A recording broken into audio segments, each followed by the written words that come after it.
আল্লাহর নবী বলেন ওই কবর কারো জন্য হলো জান্নাতের টুকরা, আবার কারো জন্য হলো জাহান্নামের গর্ত। যারা দিনদার ইমানদার আল্লাহর নবীর সুন্নাত আল্লাহর বিধান মান্না করো পরিষ্কার করিয়া চোখে কান্না লইয়া কবরে যাবে, আল্লাহর নবী বলে যারা তওবা করে কবরে যাবে তাদের জন্য কবর হয়ে যাবে জান্নাতের বাগান। খোদা না গাস্তা না ফারমান গুনাহগার হয়ে যদি কবরে যাও, ওই কবরের মধ্যে জাহান্নামের আগুন দাউ দাউ করে, আল্লাহু আকবার, ওই কবরের মধ্যে জাহান্নামের আগুন দাউ দাউ করে জ্বলবে। বেনামাজি না ফারমানের কবরে 99 সাপ। আল্লাহু আল্লাহ। বেনামাজিকে কবরে রাখার পরে ওই কবরের মাটি এমন জোরে চাপ মারবে, এক পাজরে হাড্ডিগুলো অপর পাজরে ঢুকে থাকবে। বেনামাজি চিল্লাইবে বাঁচাও বাঁচাও, আর তো বাঁচানোর কেউ থাকবে না। এইভাবে কিয়ামত পর্যন্ত বেনামাজির কবরে আগুন। কিয়ামতের হিসাব নিকাশ হয়ে যাবে। সমস্ত নবীরা সিজদায় পড়ে বলবে নাফসি নাফসি। আদম সফিউল্লাহ নাফসি নাফসি, মুসা কালিমুল্লাহ নাফসি নাফসি, ঈসা রূহুল্লাহ নাফসি নাফসি। ও মায়ার যুবক, দয়ার যুবক, বৃদ্ধ বাবাজিরা, কান্না না আসলে কান্নার বান করো, কারণ দুনিয়ায় ঘরে আগুন লাগলে দুনিয়ার পানি ছাড়া নেবে না। তোমার আমার গুনার কারণে যে জাহান্নামের আগুন ধাউ ধাউ ধাউ করে জ্বলে, ওই আগুনও কিন্তু চোখের পানি ছাড়া নেবে না। সবাই মাথাটা নিচা করে দাও, ডানে ভাবে তাকাইও না। আজকে তওবা রাত্রে যদি জাহান্নামের ভয়ে এক ফোঁটা পানি ফেলাইতে পারো,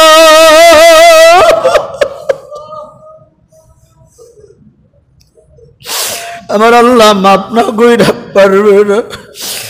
আদম সফিউল্লাহ নাফসি নাফসি, ঈসা রূহুল্লাহ নাফসি নাফসি, মুহাম্মদ রাসূলুল্লাহ সিজদায় পড়বে রব্বি হাবলি উম্মতি।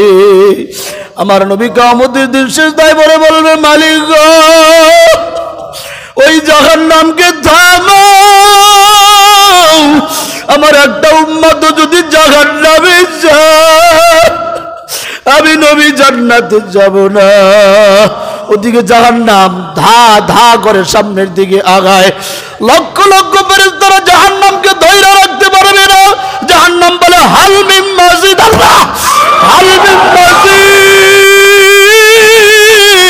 হাল মিন মাজিদ, আল্লাহ আমার খাওন দাও খাওন দাও।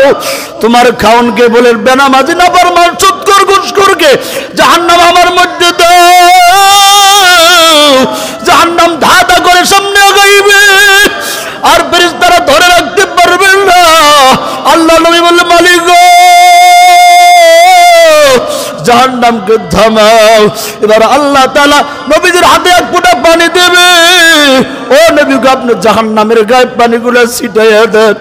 আমার নবী জাহান্নামের গায়ে যখন পানি ছিটাইয়া দেবে, যেই জাহান্নাম লক্ষ লক্ষ ফেরেশতারা ধরে রাখতে পারে না, এক ফোঁটা পানি দেওয়ার সঙ্গে সঙ্গে জাহান্নাম কাত করে পিছনে চলে যাবে। এই সাহাবীদের এত মর্যাদা, এত দাম। এই সাহাবীদের জীবনের সামান্য গুনাহ হওয়ার পরে এত কান্না করেছেন, এত তওবা করেছেন। তওবা করতে করতে অন্ধ হয়ে গেছে, কান্না করতে করতে নিজেকে পাপী ভাবতে ভাবতে দুনিয়া থেকে বিদায় হয়ে গেছেন। অথচ আল্লাহ তাআলা বলেন ইয়া আইয়ুহাল্লাযীনা আমানু তুবু ইলাল্লাহি তাওবাতান নাসুহা। ও দুনিয়ার ইমানদার আল্লাহর গোলাম, আমি আল্লাহর কাছে যদি খাঁটি তওবা করতে পারো, আমি আল্লাহ তোমাকে মাফ করে দেব। সুবহানাল্লাহ বলেন। খাঁটি তওবা কাকে বলা হয়? যেই গুনাহ আমি করছি ভবিষ্যতে আর করব না। আল্লাহর নবীর একজন সাহাবী কেমন ভাবে কান্না করেছেন সাধারণ একটি গুনাহ হওয়ার পরে। ও দুনিয়ার ইমানদার আল্লাহর গোলাম, লম্বা আলোচনা করব না, মনোযোগটা লাগান। কেমন তওবা আজকে আমাদের করতে হবে।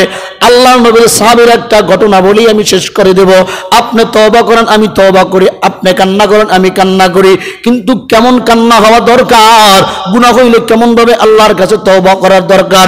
পয়গম্বর মুহাম্মদ রাসূলুল্লাহ সাল্লাল্লাহু আলাইহি ওয়াসাল্লাম আল্লাহর পক্ষ থেকে নবুয়তের দায়িত্ব পাওয়ার পর সর্বপ্রথম মক্কার অলিতে গলিতে কালেমার দাওয়াত দেয়, কালেমার দাওয়াত দেয়। কিন্তু মক্কায় কালেমার দাওয়াত দিতে পারে নাই আবু জাহল উকবা সাইবা নবীজিকে প্রচন্ডভাবে কষ্ট দিয়েছে। নবীজি এবার কালেমার দাওয়াত দেওয়ার জন্য গেলেন তায়েফে। তায়েফ যাওয়ার পর তায়েফের দুষ্ট মানুষগুলা আমার নবীজিকে নির্যাতন, আমার নবীজিকে পাথর মারতে পারতে, আমার নবীর শরীর মোবারক থেকে রক্ত পড়তে পড়তে জোতা পর্যন্ত আটকায় গেছে। জিবরাইল আইসা বলে, নবী গো, আপনি যদি অনুমতি দেন, যেই তায়েফবাসী আপনাকে এত নির্যাতন করতেছে, আপনি অনুমতি দিলে এই তায়েফের বড় বড় পাহাড়গুলা চাপা দিয়া তায়েফবাসীকে মেরে ফেলবো। আল্লাহর নবী এত রক্তাক্ত শরীরে, ক্লান্ত শরীরে চোখের পানি চাইরা দিয়ে বলে, জিবরাইল, আমার বলার কারণে তুমি যদি পাহাড় চাপা দিয়া তায়েফবাসীদেরকে মেরে ফেলো, বলো আমি কার কাছে কালেমার দাওয়াত দেব? কোন মানুষগুলা আমার রবকে আল্লাহ বলে ডাকবে? আল্লাহু আকবার। আল্লাহ তোমাকে ওমা আরসালনাকা ইল্লা রাহমাতাল লিল আলামিন। আল্লাহ তোমাকে সারা দুনিয়ার মানুষের জন্য, সমস্ত মাখলুকের জন্য রহমত করে পাঠিয়েছে। কারি আমি বদদুয়া করার কোনো সুযোগ নাই। জিবরাইল তুমি চলে যাও। আমার নবীজি মক্কায় কালেমার দাওয়াত দিতে পারলেন না, তাইফে দিতে পারলেন না, মনটা বেজার, মনটা খারাপ। আল্লাহ তাআলা জানায় দেয়, ও নবী গো, আপনার মন খারাপ করার দরকার নাই, আপনার আর মক্কায় দাওয়াত দিতে হবে না, আপনি হিজরত করে মদিনায় চলে যান। ও নবীজি, আপনি কখন হিজরত করবেন এটা আমি আল্লাহ তাআলা আপনাকে জানায় দেব। আল্লাহর পক্ষ থেকে হিজরত করা লাগবে এই কথা শোনার পরে আল্লাহ নবী আবু বকরের কাছে চলে গেছে। আবু বকর, আমাকে হিজরত করে মদিনায় যেতে হবে। আবু বকর, আমি তোমাকে আমার হিজরতের সাথী বানাবো, তুমি রেডি থেকো। আল্লাহর নবী কয়েকদিন যাওয়ার পরে আল্লাহর পক্ষ থেকে অর্ডার, ও নবী গো, হিজরত করে আপনাকে মদিনায় যাওয়া লাগবে। নবীজি ঘরের মধ্যে ঘুমান্ত ছিলেন।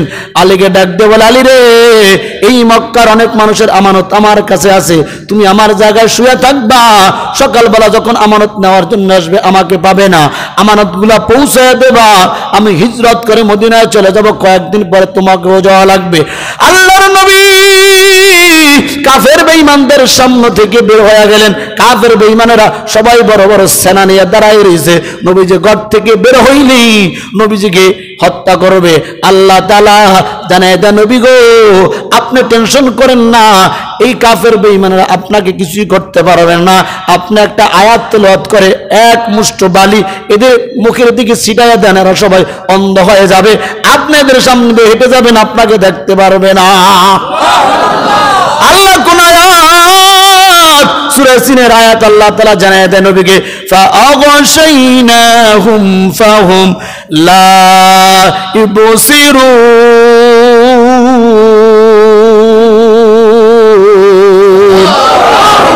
নবীজি আয়াত পরে বালুনিয়া সমস্ত কাফের দিকে এইভাবে মিলে মানলেন, সবার চোখে যে অন্ধ হয়ে গেছে, সবাই চোখ ঢেলতেছে। আর এই ফাঁকে আমার আল্লাহ নবীজিকে নিরাপদে আবু বকরের বাড়ির দরজায় গভীর রাত্রে হাজির করে দিয়েছে। গভীর রাত, সবাই ঘুমায় পড়েছে। নবীজি আবু বকরের দরজায় যাইয়া আস্তে করে ডাকতেছে, আবু বকর। মাত্র আস্তে করে একটা ডাক দিছে, অমনি আবু বকর ডাক দিয়ে বলে, লাব্বাইকা ইয়া রাসূলুল্লাহ, ও নবী গো, আমি হাজির। দরজা খুলে দিছে। নবী ডাইকে বলে, আবু বকর, সবাই তো ঘুমায়, এই রাত্রের গভীরে তুমি কি ঘুমাও নাই? আবু বকর চোখের পানি ছাইরা দিয়ে বলে, নবী গো, আপনি যেদিন বলেছিলেন আপনি আমাকে নিয়ে হিজরত করবেন, ওদিন থেকে দিনে রাত্রে আমি এক সেকেন্ডের জন্য বিছনায় পিঠ লাগাই না। কারণ আমি জানি ও নবী, আপনার মা নাই, বাবা নাই, মক্কার জমিনে আপন বলতে কেউ নাই, আপনি রাত্রের গভীরে আমাকে এসে ডাক দিবেন, আমার যদি দরজা খুলতে দেরি হয় আর এই ফাঁকে যদি বেঈমানরা আপনাকে আক্রমণ করে, আমি অবাক করে বেঁচে থাকতে কোনো লাভ নাই। ও নবী গো, শুধু আমি না, আপনার জন্য একটা ঘোড়া রেডি করে রেখেছি, ও ঘোড়াটাও কোনোদিন ঘুমায় না।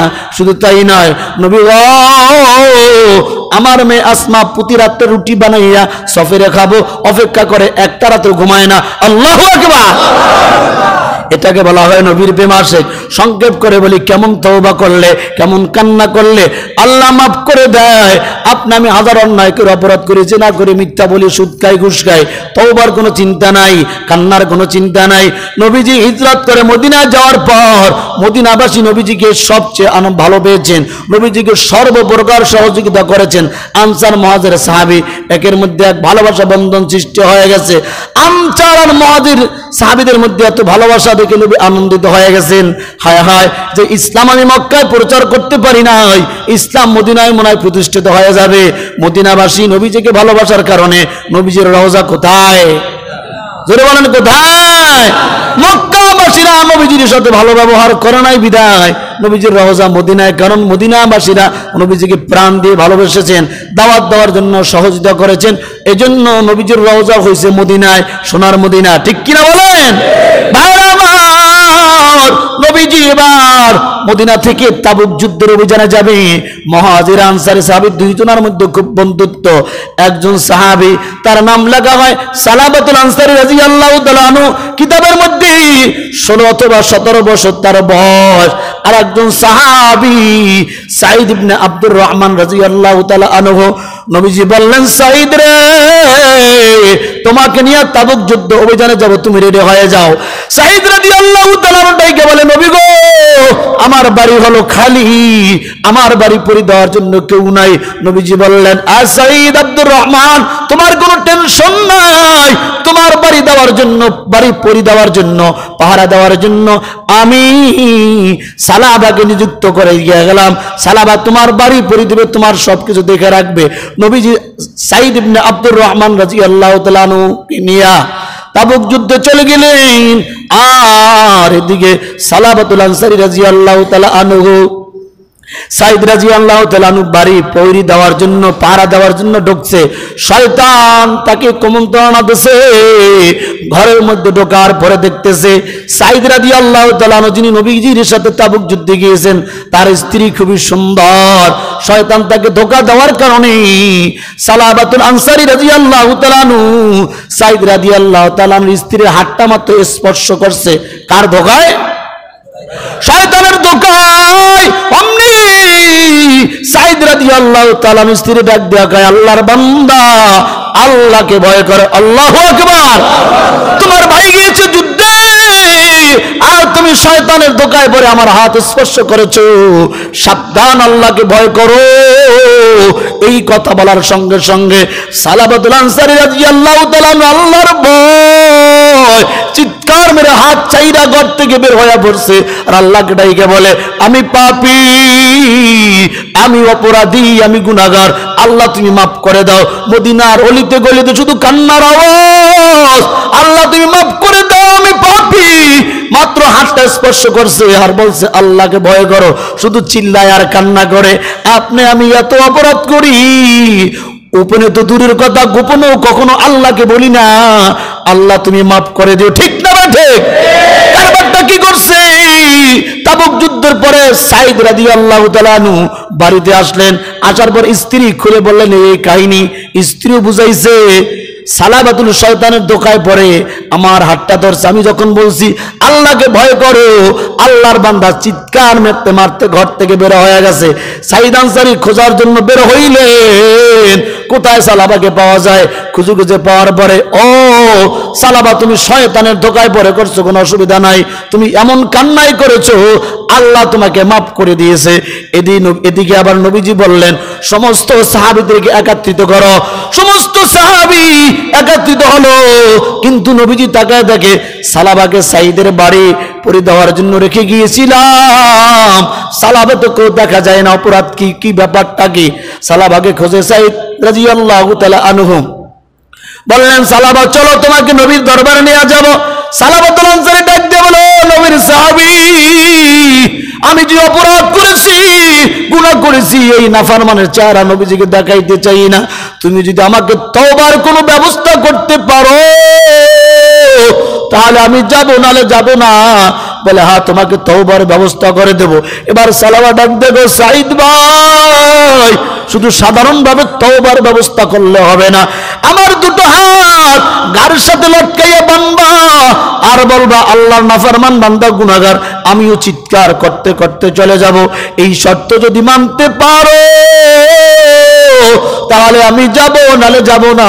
এবার সাইদ রাদিয়াল্লাহু তাআলা আনহু সালাবাতুল আনসারী রাদিয়াল্লাহু তাআলা হাত দুটো গাড়ির সাথে মটকায়ে বান্দার পর মদিনার অলিতে গলিতে ঘুরার চিৎকার মেরে মেরে বলে আমি পাপী, আমি নাফরমান, আল্লাহ তুমি মাফ করে দাও।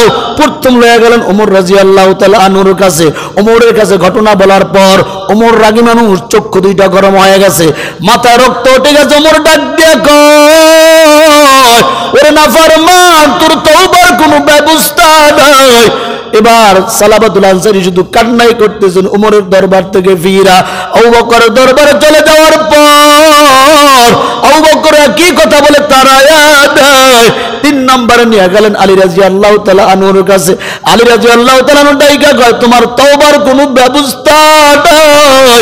সালাবাতুল আনসারী শুধু একটা গুনাহ করে কান্দা, ওমরের কাছে গেলাম তওবার ব্যবস্থা হইল না, আলীর কাছে গেলাম তওবার ব্যবস্থা হইল না, আবু বকরের কাছে গেলাম তওবার ব্যবস্থা হইল না। এবার আমার নবীর দরবারে যায় দেখি মায়ার নবী, দয়ার নবী রাহমাতুল লিল আলামিন নবীর কাছে যাওয়ার পর, নবীর কাছে বলার পর নবী ডাইকা বলে সালাবা এত বড় অন্যায় করেছো, তোমার কোনো তওবার ব্যবস্থা নাই।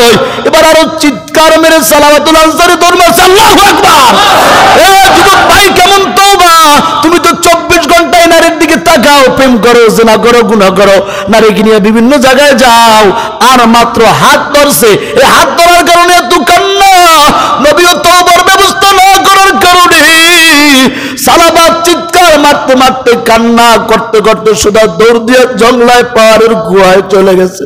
পাহাড়ের গুহায় যাইয়া দিনে বলে আল্লাহ, বলেন না আল্লাহ, ও আল্লাহ একটা গুনাহ করছি তোমার নবীর দরবারে মাপ পাইলাম না, ওমরও মাফ করে নাই, আবু বকর মাফ করে নাই। আল্লাহ কিয়ামতের দিন যদি তুমি মাফ না করো আমার রক্ষা নাই। আল্লাহ তুমি মাফ করে দাও। দিনের বেলা চিল্লায় আর আল্লাহর কাছে মাফ চায়, পাহাড়ের জঙ্গলে থাকে আর চিল্লায় আল্লাহ মাফ করো, মাফ করো। আর রাতের বেলা ওই জঙ্গলায় যায় সিজদায় পড়ে গভীর রাত্রে বলে মালিক, আল্লাহু আকবার, ও দয়ার মালিক, মাত্র হাত স্পর্শ করেছি, এই গুনাহ মাফের জন্য কত দরবারে গেলাম, কেউ মাফ করে নাই। আল্লাহ তুমি মাফ না করলে আমার কোনো উপায় হবে না। রাতের বেলা কান্না করে আর দিনের বেলা চিকরায় মানুষকে শোনায় আমি অপরাধী, আমি পাপী। 1 মাস অথবা 2 মাস হওয়ার পর জিবরাইলকে আল্লাহ তাআলা নবীজির দরবারে পাঠাইছেন। জিবরাইল যাইয়া বলবা, ও নবী মুহাম্মদকে বলবা, নবী তুমি কি সালাবাকে সৃষ্টি করেছো? না, আল্লাহ সৃষ্টি করেছে। আল্লাহু আকবার। জিবরাইল আইসা বলে পয়গম্বর আপনি কি সালাবাকে সৃষ্টি করেছেন? না, আল্লাহ সৃষ্টি করেছে। নবীজি ডাইকা বলে ও জিবরাইল, সালাবাকে আল্লাহ সৃষ্টি করেছে, আমাকেও আল্লাহ সৃষ্টি করেছে, তাহলে সালাবাকে তো আল্লাহ মাফ করে দিয়েছে, আপনি কেন মাফ করলেন না? আপনি কি জানেন না আল্লাহ আয়াতের মধ্যে বলে নাই কুলি ইবাদিয়াল্লাযীনা আসরাফু আলা আনফুসিহিম লা তাকনাতু মির রাহমাতিল্লাহ। বান্দারা যদি নিজে নফসের উপর অন্যায় করবে, অপরাধ করবে, জুলুম করবে, ওই বান্দারা যদি আল্লাহর কাছে তওবা করে, আল্লাহর কাছে কান্না করে, আল্লাহ মাফ করে দেয়। তাড়াতাড়ি নবীজি আপনি সালাবাকে আপনার দরবারে আইনা কালেমা পড়ান, তওবা করাইয়া, আল্লাহ তো মাফ করে দিয়েছে, আপনি ফিরাইয়া দিন না। আবু বকর নবীদের দরবারে হাজির, ওমর রাদিয়াল্লাহু তাআলা আনহু হাজির, সালমান ফারসি রাদিয়াল্লাহু তাআলা আনহু হাজির। 3 জনকে নবী ডাইকা বলে ও সাহাবীরা, আমার সালাবা যেখানে আছে খুঁজে আমার দরবারে নিয়ে আসো, আমি ওর চেহারাটা দেখতে চাই, কেমন কান্না করেছে, যার কারণে জিবরাইল আমার কাছে আইসা বলে ওকে মাফ করার জন্য। আল্লাহু আকবার। কেমন কান্না করেছে, যার কারণে ফেরেশতা নবীজির কাছে আসতে বাধ্য হয়েছে। তোমার আবার গুনার কোনো অভাব নাই, কান্নার কোনো চিন্তা নাই। এবার ওমর রাদিয়াল্লাহু তাআলা আর সালমান ফারসি রাদিয়াল্লাহু তাআলা আনহু দুইজন সালাবাতুল আনসারী রাদিয়াল্লাহু তাআলা আনহুকে খোঁজার জন্য বের হইলেন, কোথাও খুঁজে পায় না। হঠাৎ করে খুঁজতে খুঁজতে দেখতেছে একজন আল্লাহর বান্দা যুবক কৃষক অথবা রাখাল কাজ করতেছে। রাখালকে ডাক দিয়া বলে, ও রাখাল ভাই, সালাবা নামে কোন যুবককে দেখছো কিনা? রাখাল ডাক দিয়া বলে, সালাবাকে তাকে চিনি না, তবে আমি প্রতিদিন একজন যুবককে দেখে চিৎকার মেরে বলে, আল্লাহ আমি পাপী, আমি একটা গুনাহ করছি, আল্লাহ মাফ করে দাও।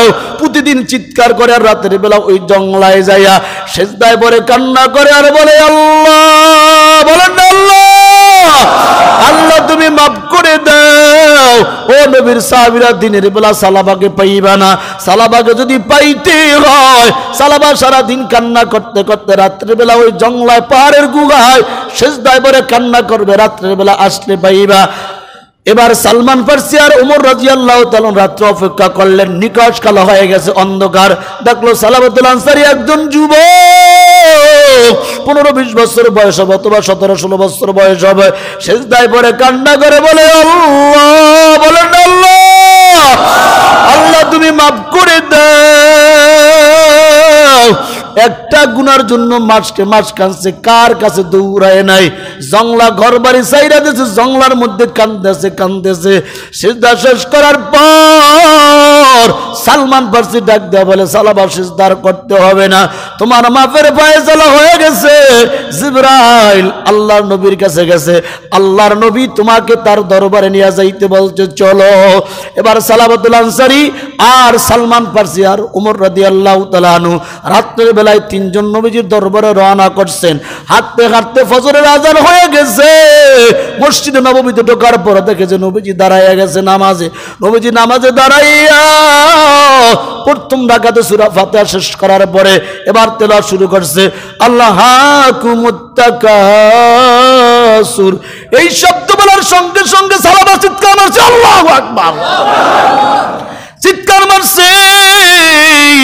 নবীজি বুঝতে পারছে সালাবার সালমান ফারসি তিনজন চলে আসছে আমার পিছনের কাতারে। এবার তেলাওয়াত করতে করতে নবীজি যখন বললেন, হাত্তা যুরতুমুল মাকাবির, এতটুকু বলার সঙ্গে সঙ্গে সালাবাতুল আনসারী আবার দ্বিতীয়বার চিৎকার মারছে। চিৎকার মাইরা নামাজের কাতার থেকে বেহুশ হইয়া জমিনে পইরা গেছে। নামাজ শেষ। আল্লাহর নবী সালমান ফারসিকে ডাক দেয়া বলে, ও সালমান ফারসি, সালাবার গায়ের মধ্যে একটু পানি ছিটাইয়া দাও, হুশ হয়ে যাবে। সালমান ফারসি পানি ছিটাইয়া দেওয়ার পর সালাবা কোনো লড়াচড়া করে না। সালমান ফারসি ডাক দেয়া বলে, ও নবী গো, আপনার সালাবা তো দুনিয়াতে নাই, দুনিয়ার থেকে বিদায় হয়ে গেছে। নবীজি এবার কান্না করতে করতে বলে, ও সাহাবীরা, সালাবার গোসল আমি স্বয়ং নবীর হাতে দেব। সালাবাকে আমি জানাজা পড়াবো, সালাবাকে আমি কাফন পরাইয়া কবরে নামাবো। নবীজি সব রেডি কইরা জানাজা পড়াবে, মাঠের মধ্যে লাশ রেডি। নবীজি এবার ঘর থেকে জানাজা পড়াবার জন্য সালাবার যাবে। নবীজি প্রতি সময় জানাজায় পাও হেঁটে হেঁটে যায়। এবার নবীজি হাতের তালুয়ার পায়ের হাঁটু দিয়া মাঠে যাইতেছে। আল্লাহু আকবার। ও দুনিয়ার যুবক ভাই, জানাজা পড়ার শেষ, কবরে নামানোর পর সাহাবীরা প্রশ্ন করলেন, নবী গো, কোনদিন তো আপনাকে হাতের তালু আর হাঁটু দিয়া ভর কইরা জানাজার ময়দানে যাইতে দেখি নাই, আজকে আপনি এমন করলেন কেন? নবীজি কান্দা কান্দা বলে, সাহাবীরা তোমরা জানো না আমি নবী যা দেখি তোমরা তা দেখো না। সালাবার তো আমার মালিক, আমার মালিক আল্লাহ এমন কবুল করেছে, সালাবার তওবা কান্না আমার আল্লাহ এমন কবুল করেছে, ওর জানাজা পড়ার জন্য আল্লাহ আসমান থেকে লক্ষ লক্ষ রহমতের ফেরেশতা পাঠাইয়া দিয়েছে। আমি যে মাঠে হাইটা যাব, পাড়া দেওয়ার জায়গা নাই, সব জায়গায় রহমতের ফেরেশতা।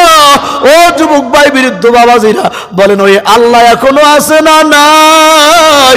জোরে বলেন, আছে না নাই? একটা গুনার জন্য যদি সালাবা কাঁদতে কাঁদতে মাত্র হাত স্পর্শ করছে, জিনাও করে নাই, সারাটা জীবন কান্না করতে করতে মৃত্যুর কোল পর্যন্ত ডলে পড়েছে। তোমার আমার বয়স 30, 40, 50, দিনে সকাল হওয়ার পরে মিথ্যা শুরু করি, ঘুমাইতে যাইতে পর্যন্ত মিথ্যা, আবার মিথ্যা, একের পর এক অন্যায় অবিচার করতে করতে বলো তোমার আমার কান্না করা দরকার আছে না নাই? আরো জোরে বলো আছে না নাই? খোদার কসম করে বলি, যদি গুনাহ অবস্থায় নাফরমান অবস্থায় তওবা না কইরা মইরা যাও, আল কবরু রাউযাতুম মিন রিয়াজিল জান্নাহ আও হুফরাতুম মিন হুফারিন নার।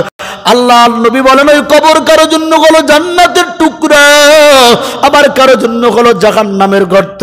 যারা দিনদার ইমানদার আল্লাহর নবীর সুন্নাত আল্লাহর বিধান মান্না কলব পরিষ্কার কইরা চোখে কান্না লইয়া কবরে যাবে, আল্লাহর নবী বলে যারা তওবা করে কবরে যাবে তাদের জন্য কবর হয়ে যাবে জান্নাতের বাগান। খোদা না গাস্তা না ফারমান গুনাহগার হয়ে যদি কবরে যাও, ওই কবরের মধ্যে জাহান্নামের আগুন দাউ দাউ করে, আল্লাহু আকবার, ওই কবরের মধ্যে জাহান্নামের আগুন দাউ দাউ করে জ্বলবে। বেনামাজি নাফরমানের কবরে 99 সাপ। আল্লাহু আল্লাহ। বেনামাজিকে কবরে রাখার পরে ওই কবরের মাটি এমন জোরে চাপ মারবে, এক পাজরে হাড্ডিগুলো অপর পাজরে ঢুকে থাকবে। বেনামাজি চিল্লাইবে বাঁচাও বাঁচাও, আর তো বাঁচানোর কেউ থাকবে না। এইভাবে কিয়ামত পর্যন্ত বেনামাজির কবরে আগুন। কিয়ামতের হিসাব নিকাশ হয়ে যাবে। সমস্ত নবীরা সিজদায় পড়ে বলবে নাফসি নাফসি। আদম সবিউল্লাহ নাফসি নাফসি, মুসা কালিমুল্লাহ নাফসি নাফসি, ঈসা রূহুল্লাহ নাফসি নাফসি। ও মায়ার যুবক, দয়ার যুবক, বৃদ্ধ বাবাজিরা, কান্না না আসলে কান্নার বান করো, কারণ দুনিয়ায় ঘরে আগুন লাগলে দুনিয়ার পানি ছাড়া নেবে না।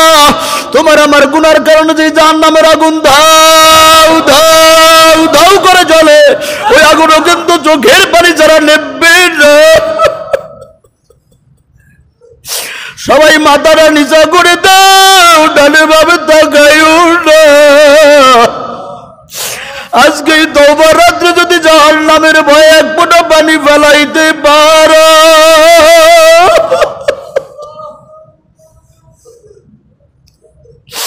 আমার আল্লাহ মাফ না কইরা পারবে না। আদম সবিউল্লাহ নাফসি নাফসি, ঈসা রূহুল্লাহ নাফসি নাফসি, মুহাম্মদ রাসূলুল্লাহ সিজদায় পড়বে রব্বি হাবলি উম্মতি। আমার নবী কিয়ামতের দিন সিজদায় পড়ে বলবে মালিক গো, ওই জাহান্নামকে থামাও, আমার একটা উম্মত যদি জাহান্নামে যায় আমি নবী জান্নাতে যাব না। ওদিকে জাহান্নাম ধা ধা করে সামনের দিকে আগায়, লক্ষ লক্ষ ফেরেশতারা জাহান্নামকে ধরে রাখতে পারবে না। জাহান্নাম বলে হাল মিন মাজিদ, আল্লাহ হাল মিন মাজিদ, হাল মিন মাজিদ, আল্লাহ আমার খাওন দাও খাওন দাও। তোমার খাওনকে বলে বেনামাজি নাফরমান সুদখোর ঘুষখোরকে জাহান্নাম আমার মধ্যে দাও। জাহান্নাম ধা ধা করে সামনে আগাইবে, আর ফেরেশতারা ধরে রাখতে পারবে না। আল্লাহ নবী বললেন মালিক গো, জাহান্নামকে থামাও। এবার আল্লাহ তাআলা নবীদের হাতে এক ফোঁটা পানি দেবে। ও নবী গো, আপনি জাহান্নামের গায়ে পানিগুলো ছিটাইয়া দেন। আমার নবী জাহান্নামের গায়ে যখন পানি ছিটাইয়া দেবে, যেই জাহান্নাম লক্ষ লক্ষ ফেরেশতারা ধরে রাখতে পারে না, এক ফোঁটা পানি দেওয়ার সঙ্গে সঙ্গে ওই জাহান্নাম কাট কাট করে পিছনে চইলা যাবে। নবী বলবে আল্লাহ গো, এটা তুমি কেমন পানি দিলে? এটাকে তোমার কোনো রহমতের পানি না, কোনো দরিয়ার পানি না, কোনো হাউজে কাউসারের পানি না, কোনো জমজমের পানি। যেই পানি দেওয়ার সঙ্গে সঙ্গে জাহান্নাম কাট কাট কইরা পিছনে চইলা গেছে। আল্লাহ বলে নবী গো, এটা আমার কোনো রহমতের পানি না, এটা কোনো দরিয়ার পানি না, জমজমের পানি না, হাউজে কাউসারের পানি না। নবী গো, এটা হলো ওই পানি আপনার উম্মতরা জাহান্নামের ভয় গুনাহ কইরা কান্না করে করে মসজিদ বাসাইছে। ওই পানিগুলো আমি আল্লাহ জমা কইরা রাখছি। ওই পানিগুলো ছিটায় দেওয়ার কারণে জাহান্নাম চইলা গেছে। ও যুবক ভাই, বৃদ্ধ বাবাজিরা, দুনিয়ার ঘরে আগুন লাগলে দুনিয়ার পানি ছাড়া নেবে না তোমার আমার জাহান্নামের আগুন যে গুনার কারণে জ্বলে, চোখের পানি ছাড়া নেবে না। এই দুনিয়ায় আর যে কোনো মুহূর্তে দুনিয়া থেকে বিদায় হয়ে যাওয়া লাগতে পারে। প্রতিদিন মানুষের মরণের খবর, এই জন্য আল্লাহ যেহেতু লাইলাতুল বরাতের রাতে দিয়ে আসছে, মন কি বুঝাও রে মন, আর কয়দিন বাজবা, তওবা করো আর মনকে বুঝাও। যদি কান্না না আসে, মনকে যদি বুঝাইতে না পারো, চক্ষুটা বন্ধ করে মুরাকাবার মধ্যে বসে যাবা আর মনে মনে ভাববা, এই তো বুঝি আমার মৃত্যু হয়ে গেল, এই তো আমার নাম মসজিদের মাইকে এলান হয়ে গেছে, আমার জন্য দোকানের কাপড় রেডি হয়ে গেছে, কিছু মানুষ বাস করার জন্য বাজারে চলে গেছে, কিছু মানুষ আমার জন্য কবর করার জন্য খনন করার জন্য চলে গেছে, কিছু মানুষ আমাকে গোসল করাইয়া সাদা কাপড়ের প্যাকেট বানাইয়া ফেলাইছে। এখন আমার জানাজা হয়ে যাবে, এখন আমাকে ওই নির্থর অন্ধকার কবরস্থানে নিয়ে যাইবে। এই কথা যদি মনকে বুঝাইতে পারো, আল্লাহর কসম করে বলি, আস্তে আস্তে গুনার দিকে যুগ চলে যাইবে, গুনার থেকে তোমার মন ফিরে যাবে, নেকের কাজে তুমি যাইতে পারবা। এই জন্য হক্কানি আলেম ওলামার কাছে যাবা, পীর সাহেবদের কাছে যাবা, মসজিদের ইমাম হক্কানি আলেম ওলামা তাদের সম্পর্ক রাখবা, একজন ইসলামী মুরব্বী বানাবা, নিজের অন্যায়ের কথা অপরাধের কথা তওবা করার জন্য আলেমদের কাছে বলবা, ওলিদের কাছে বলবা, দেখবা আস্তে আস্তে কলব নরম হইয়া দুনিয়া বিমুখ হইয়া আখিরাত হয়ে যাবে। আল্লাহ আমাদের সবাইকে কবুল করেন, বলি আমিন। আল্লাহ তুমি আমাদের তওবাকে কবুল করো, জোরে বলেন আমিন। আল্লাহ যতদিন বাঁচায় রাখবা, তোমার পথে রাসূলের তরিকায় যেন চলতে পারি, বলেন আমিন।